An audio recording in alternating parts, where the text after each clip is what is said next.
देखिए खास बात ब्रजमोहन सिंह के साथ हर रविवार शाम 6 बजे सिर्फ चैनल 1 न्यूज पर।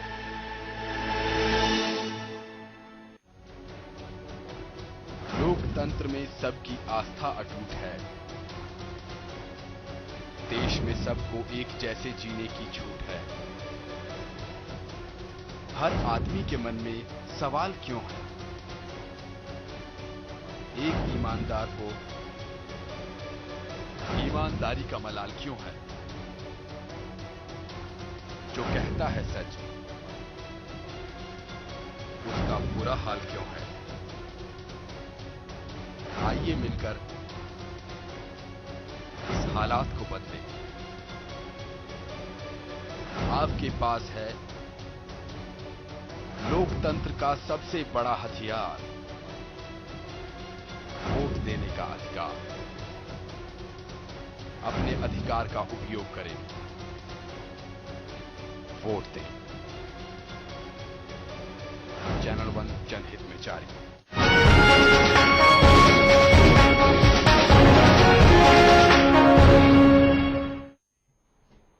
नमस्कार, मैं हूं कुमार राकेश। हमारे खास पेशकश सियासत में आप सबका स्वागत है। सियासत का संग्राम अंतिम पड़ाव पे है। कुछ दिनों के बाद ही देश में नई सरकार का गठन होने वाला है। चुनाव की शुरुआत सांप्रदायिक गोलबंदी की कोशिशों के साथ हुई। इमरान मसूद के महीनों पुराने वीडियो सामने आए। अमित शाह, वसुंधरा राजे और आजम खां सबने अपनी अपनी तरह से सांप्रदायिक गोलबंदी करने की कोशिश की, लेकिन चुनाव के अंत तक आते आते सांप्रदायिक गोलबंदी जातीय गोलबंदी में तब्दील हो गई। पहले मौका मुजफ्फरनगर दंगों की वजह से मिला और बाद में प्रियंका गांधी की वजह से। प्रियंका ने नीच राजनीति की बात कही। नरेंद्र मोदी ने नीच शब्द के बहाने चुनाव लड़ाई को पूरी तरह पिछड़ों में से जोड़ दिया और जातीय गोलबंदी का खेल शुरू हो गया। दोनों ही बार मौकों की नरेंद्र मोदी ने भुनाया।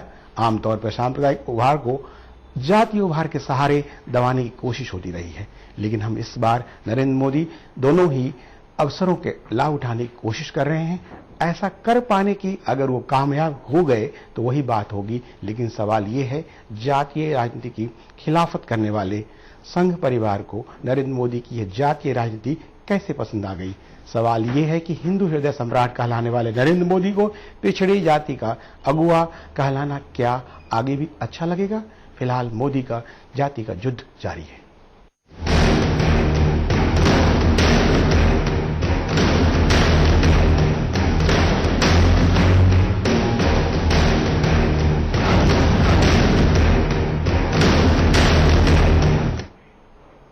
कांग्रेस और मोदी के बीच जारी जाति युद्ध पर बात करने के लिए हमारे साथ मौजूद हैं वरिष्ठ पत्रकार अशोक बानखेड़ी जी, हरिपाल पवार जी भाजपा के नेता, पूर्व सांसद, हमारे वरिष्ठ सहयोगी यूसुफ अंसारी जी। हमारी यह चर्चा आगे जारी रहेगी। उसके पहले हम नजर डालते हैं आज की सियासी खबरों पर।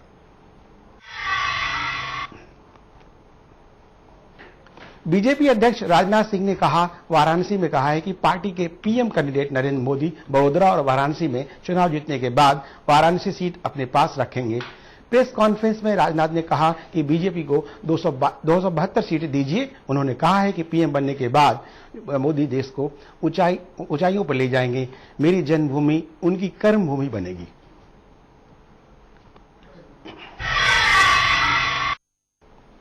बीजेपी नेता मुख्तार अब्बास नकवी ने शाराना अंदाज में कांग्रेस पे तंज कसते हुए कहा कि कांग्रेस के गले में महंगाई की माला, पैरों में घोटालों की घुंघरू और चेहरे पे कोयले की कालीक है। चुनाव प्रचार के आखिरी दिन यूपी के बलिया में नरेंद्र मोदी ने यूपीए सरकार पर जमकर हमला बोला। मोदी ने कांग्रेस पर निशाना साधते हुए कहा कि केंद्र में अहंकारी सरकार है जिसे देश को महंगाई, भ्रष्टाचार के अलावा कुछ नहीं दिया। चुनाव प्रचार के आखिरी दिन वाराणसी में दिग्गजों ने झोंकी ताकत। राहुल गांधी के रोड शो के बाद यूपी के सीएम अखिलेश यादव ने किया रोड शो। अब जनता के पाले में गेंद, 12 मई को होगी वोटिंग।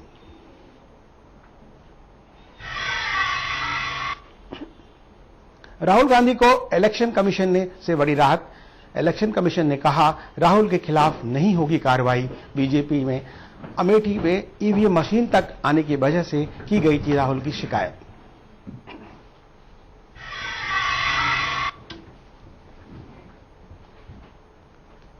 जब से प्रियंका गांधी ने नरेंद्र मोदी पर नीच राजनीति का आरोप लगाया है, तभी से मोदी की नीच जाति की सियासत शुरू कर दी है। उधर कांग्रेस ने मोदी को फर्जी ओबीसी बताकर नई बहस को जन्म दे दिया है। हालांकि बीजेपी ने कांग्रेस के आरोप को गलत बताया है। इसी सिलसिले में पेश है हमारी एक खास रिपोर्ट।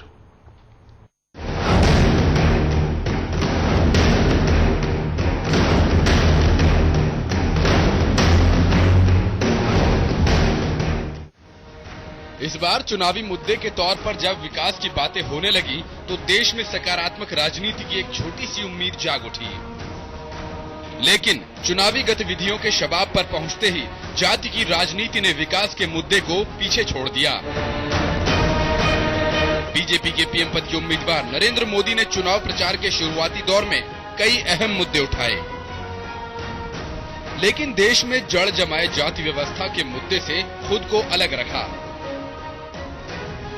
लेकिन कांग्रेस की स्टार प्रचारक प्रियंका गांधी ने जैसे ही मोदी पर निशाना साधा और नीच राजनीति करने का आरोप लगाया, मोदी ने इसे अवसर के तौर पर ले लिया। ऐसा नहीं है कि सिर्फ प्रियंका ने ही इस तरह की बातें कही, बल्कि खुद सोनिया गांधी और राहुल गांधी ने भी मोदी पर निशाना साधते हुए नीच राजनीति करने का आरोप लगाया। और जैसे ही मोदी को इस बात का एहसास हुआ कि जाति की राजनीति पर सवार होकर कामयाबी की मंजिल तक पहुंचा जा सकता है, उन्होंने इस राह पर चलना शुरू कर दिया। मोदी ने खुद को नीची जाति का बताकर राजनीतिक फायदे का कार्ड खेला। फिर क्या था, कांग्रेस ने मोदी की जाति पर ही सवाल उठा दिए। कांग्रेस ने आरोप लगाया कि मोदी जिस जाति से आते हैं उसे मोदी के सीएम बनने के बाद ओबीसी के दायरे में लाया गया है।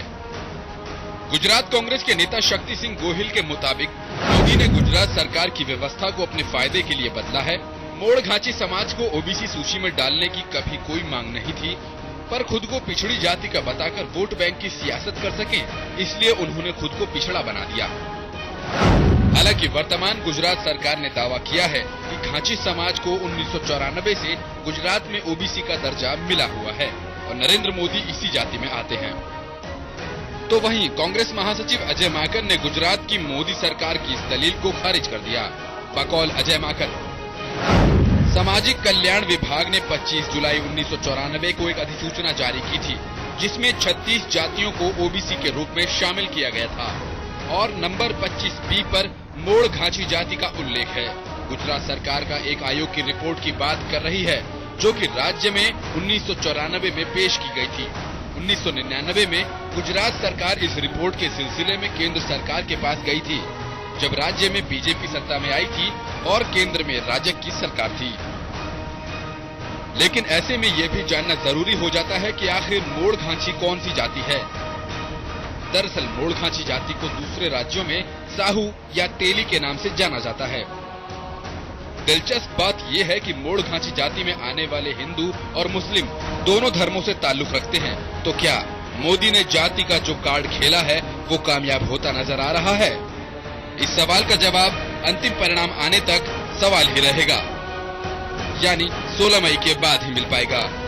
Bureau report, channel news. अभी आप देख रहे थे कि जाति को लेकर के देश में किस तरह से एक नई राजनीति शुरू हो गई है, जबकि कांग्रेस के, बीजेपी के और तमाम नेता ने पहले जाति के नाम से अपना पल्ला झाड़ रहे थे।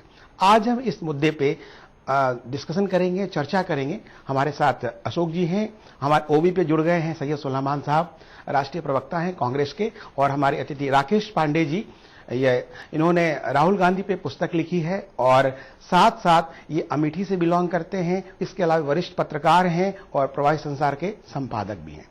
तो हम अब हमारे इस पैनल में हम चर्चा शुरू करते हैं पवार साहब से, चूंकि अभी मोदी जी ने जाति की बात को लेकर के पहले पल्ला झाड़ा। अभी उनके पुराने आप देखें 1 महीने पहले का जो चुनाव प्रचार था और जो उनका अभियान था, उसमें उन्होंने कहा मैं जाति नहीं मानता, धर्म नहीं मानता, मैं देश को मानता हूं, देश मेरे लिए सर्वश्रेष्ठ है। फिर अचानक ऐसी क्या मजबूरी हुई कि फिर वह जाति पे आके अटक गए? देखिए राकेश जी, आपने जो प्रश्न पूछा है, सच्चाई तो यह है कि कांग्रेस की तरफ से इसमें जिस तरह की मैं कहूँगा कि जहरीली बात उठाई गई कि नीच राजनीति, ये शब्द, उस शब्द को भी हमारे समाज में बहुत अच्छा नहीं माना जाता। और जिस तरह से कहा गया उनकी तरफ से, कांग्रेस की तरफ से, उसका जवाब उन्होंने समझाने के तौर पर दिया कि देखिए नीच राजनीति तो मैं नहीं जानता, हाँ मैं नीची जाति से जरूर हूं, और नीची जाति में पैदा होना, जन्म लेना कोई बुरी बात नहीं है, लेकिन मैं राजनीति नीचे दर्जे की नहीं करना चाहता। ये शुरुआत इस तरह से हुई, आप सब लोग इसको रोज डिस्कस करते रहे।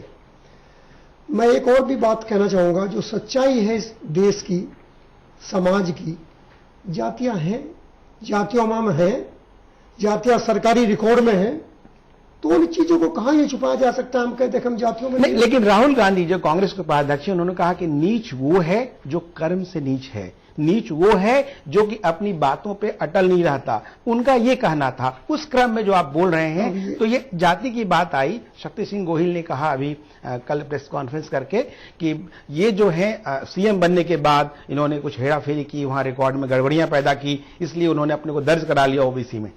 इसमें कोई सच्चाई नहीं है, ये पार्लियामेंट के रिकॉर्ड से लिया जा सकता है। ये बात तस्दीक हो चुकी है कि 94 जुलाई 94 में इसको शामिल कर लिया गया, ये बजट हो गया था। अब इसको जोड़ना उन्होंने अपने मुख्यमंत्री काल में ऐसा किया, इसकी कोई सच्चाई से परे है। ये फ्रस्ट्रेशन है, उन्हीं ने मुद्दा उठाया, उसी सरकार। फ्रस्ट्रेशन कांग्रेस का है, कांग्रेस का फ्रस्ट्रेशन है किसमें? स्पष्ट बिल्कुल। सैयद सुलेमान साहब, आप हमारे साथ जुड़ चुके हैं, ये कह रहे हैं कि कांग्रेस का फ्रस्ट्रेशन है और ये जाति की बात जो कर रहे हैं कांग्रेस वाले, उनके पास कहने के लिए कुछ नहीं है। आपका क्या कहना है? देखिए, भारतीय जनता पार्टी का ये कुल मिला के टोटल फ्रस्ट्रेशन है, बौखलाहट है। जिस तरह से नरेंद्र मोदी जी ने मुखौटा पहले पहना डेवलपमेंट का, विकास का, लेकिन असल जो उनका चेहरा था वो सांप्रदायिक था, कम्युनल था, और ये पूरा देश जानता है। जहां तक नीच राजनीति की बात है, जो बात प्रियंका जी ने कही और जो काफी दिन तक डिबेट भी रही और आज भी डिबेट का मौजू है, बिल्कुल साफ राहुल जी ने कर दिया कि जाति नीच नहीं होती है, आदमी का जहन नीच होता है, विचार नीच होते हैं, हरकतें नीच होती हैं।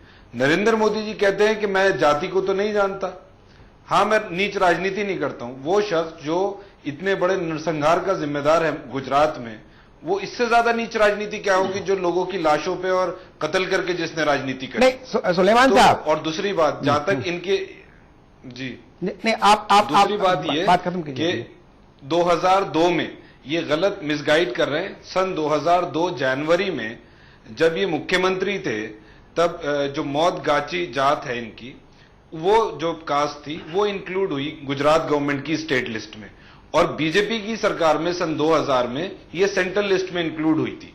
और इन्होंने इसको किस तरह से, जैसे शक्ति सिंह गोहिल जी ने भी बताया प्रेस कॉन्फ्रेंस करके, इन्होंने हेरा फेरी करके उसमें मुस्लिम गाची मुस्लिम भी होते हैं और मोद गाची भी होते हैं, उसको इन्होंने मैनिपुलेट करके पूरा। नरेंद्र मोदी जी मूल स्वभाव है भारतीय जनता पार्टी का, और पहले तो इन्होंने कहा कि मैं जाति, और एकदम अब जाति का कार्ड खेलना शुरू कर दिया। नहीं, ये कह रहे हैं कि तो बीजेपी भारतीय जनता पार्टी का मूल स्वभाव है और बौखलाहट है।